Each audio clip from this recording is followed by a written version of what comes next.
कौन सी कौम है जो 2000 बरस बगैर मुल्क, बगैर हुकूमत, बगैर जुबान के जिंदा रह सके? और ये हैरत अंगेज है, ये हैरत अंगेज है, ये हैरत अंगेज है कि वो कौम वापस आई जिनकी जुबान भी मुर्दा समझी जाती है। वो कौम वापस आई जो नामुमकिन था और जिनके पास कोई मुल्क नहीं था।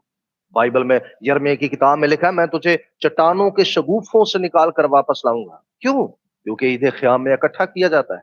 ये ईद क़याम की प्रोफेसी है और इस प्रोफेसी को समझना बहुत जरूरी है। सो कौन सी कौम है जो 2000 साल तक बार बार मिटाने की साजिशों, कत्लेआम और होलोकास्ट जैसे वाकयात के बावजूद कायम रह सके?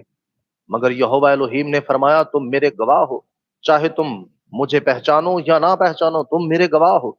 और गोया ये ऐलान किया, जहन्नम की तमाम कुव्वतें भी तुम्हें मिटा नहीं सकती, क्योंकि जब तक सूरज आसमान पर है और जब तक सितारे जगमगा रहे हैं, तुम भी कायम रहोगे, क्योंकि मैंने ये कहा है, यहोवा ने ये कहा है।